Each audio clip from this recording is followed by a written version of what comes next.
آج تک باقی ہے۔ حاجی برکت جان کر اس پانی کو چکھتے ہیں اور کپڑوں پر چھڑکتے ہیں، تب کی طرح تھوڑا اپنے وطن بھی لے جاتے ہیں۔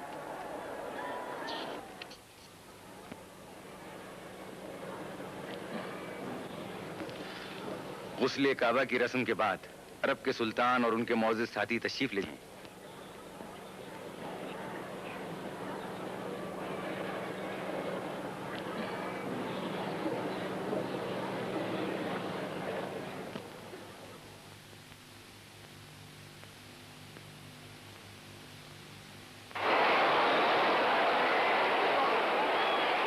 اور حاجیوں کا مجمع بیت اللہ شریف کے گرد طواف کرنے، حجر اسود کو بوسہ دینے کے لیے آزاد ہو جاتا ہے۔ کعبے کا دروازہ اگرچہ غسل کے بعد چند منٹ کھلا رہتا ہے، لیکن ہر شخص پوری کوشش کرتا ہے کہ کسی نہ کسی طرح کعبہ شریف کے اندر پہنچے۔ لیکن اسی کوشش میں وقت ختم ہو جاتا ہے اور سیڑھی ہٹا لی جاتی ہے، دروازہ بند کر لیا جاتا ہے۔ اس وقت لگائے ہوئے نظر آتا ہے، دل میں حسرت لیے، آنکھوں میں آنسو لیے بیت الحرام کا طواف شروع ہو جاتا ہے، جیسے دل میں بس یہی ایک خیال ہو، دیدار کے پیاسے ہیں، دیدار کی حسرت ہے، ایک بار نہیں مولا 100 بار کی حسرت ہے۔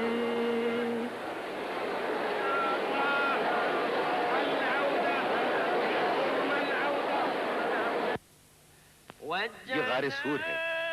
نبوت کے ابتدائی دور میں خدا کے دین کو ظالموں سے بچانے اور حقانیت کی حفاظت کرنے کے خیال سے خدا کے حکم سے پیغمبر خدا نے مکہ چھوڑا اور مدینے کی طرف روانہ ہو گئے۔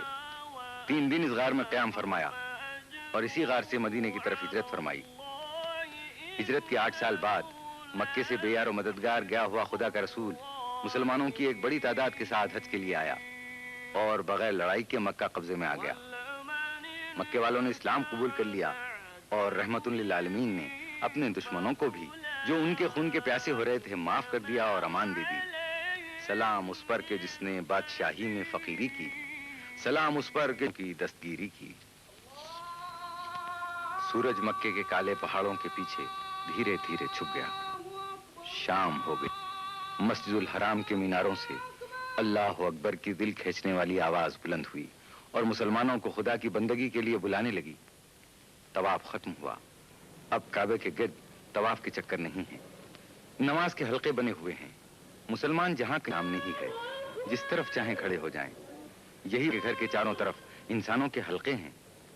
خدا نہ دکھائی دے سکتا ہے، نہ کسی جگہ محدود ہے، اس لیے اس کے نام سے منسوب مکان کی طرف بندوں کی پیشانیاں جھکتی ہیں۔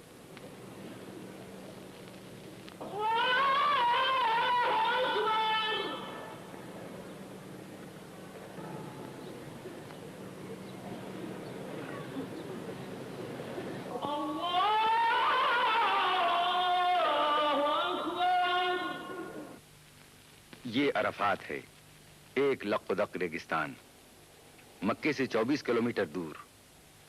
یہاں پورے سال میں صرف ایک دن ذی الحجہ کی 9ویں تاریخ کو سورج نکلنے سے سورج ڈوبنے تک زندگی کے آثار نظر آتے ہیں اور بڑی شان سے نظر آتے ہیں۔ لاکھوں حاجی یہاں آ کر جمع ہو جاتے ہیں۔ 9ویں ذی الحجہ کو دوپہر سے شام تک ہر حاجی کو یہاں ٹھہرنا ضروری ہے، یہ بھی حج کے ارکان میں داخل ہے۔ اسی جگہ حضور صلی اللہ علیہ وآلہ وسلم نے ذی الحجہ کی 9ویں تاریخ کو ہجرت کے 10ویں سال اپنے آخری حج کے موقع پر مسلمانوں کو اپنے گرد جمع کر کے خطبہ ارشاد فرمایا تھا اور وصیت فرمائی تھی۔